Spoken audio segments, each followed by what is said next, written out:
Shalom semuanya, kita sudah tiba di Yeremia pasal yang ke-19 dalam program Bible Everyday. Pasal 19 ini memiliki kemiripan kalau kita bandingkan dengan pasal sebelumnya, yaitu di pasal yang ke-18, masih tentang bejana.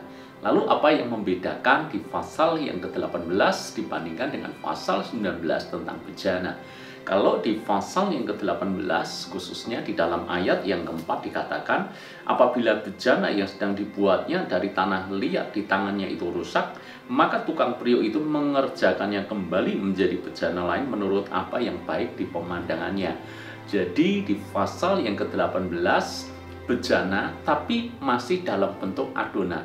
Sehingga ketika bejana itu dibentuk dan rusak, karena masih dalam bentuk adonan, maka itu bisa dibuatnya kembali, masih bisa diperbaiki.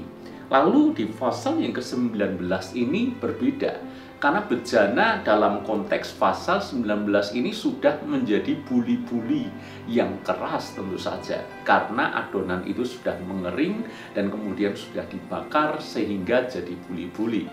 Dan bagaimana ketika buli-buli itu rusak? Maka di dalam ayat yang ke-10 dikatakan, selanjutnya pecahkanlah buli-buli itu di depan mata orang-orang yang turut bersama-sama engkau.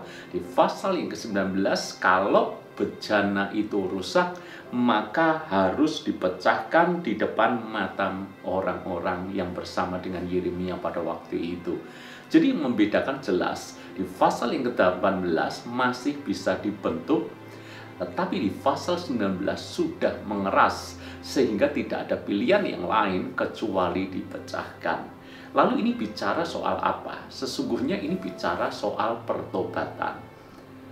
Kalau kita mengeraskan hati, kalau kita bersikap hati ini mengeras seperti halnya buli-buli yang rusak, maka tidak ada pilihan lain kecuali Tuhan akan memecahkan itu, menghukum, mendisiplinkannya dengan keras, seperti halnya yang menimpa kepada umat Israel.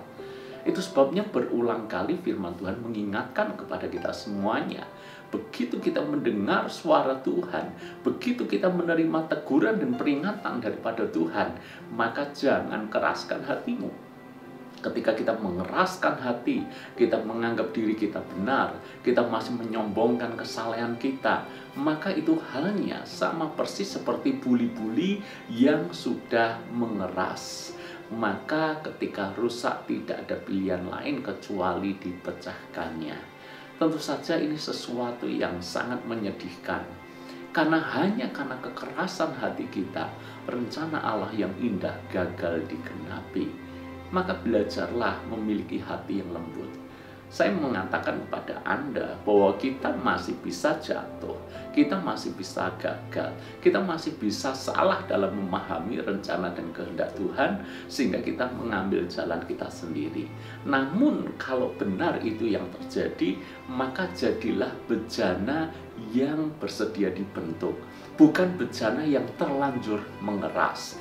Jadilah seperti bejana di pasal yang ke-18. Kita bisa dibentuk lagi oleh sang penjunan, bukan seperti di pasal 19 sudah terlanjur mengeras. Maka kalau sudah terlanjur mengeras, bagaimana si penjunan bisa membentuknya? Tentu saja sudah tidak bisa. Firman Tuhan ini menjadi pengingat buat kita semuanya. Jadilah orang percaya yang rendah hati. Rendah hati artinya kita mau dengar-dengaran akan suara Tuhan. Rendah hati artinya mau belajar. Rendah hati artinya menyadari bahwa kita bukanlah manusia sempurna, kesalehan kita tidaklah sempurna, dan kita masih bisa gagal. Dan justru karena kesadaran seperti ini membuat kita selalu ingat bahwa tuntunan Tuhan lebih dari apapun juga.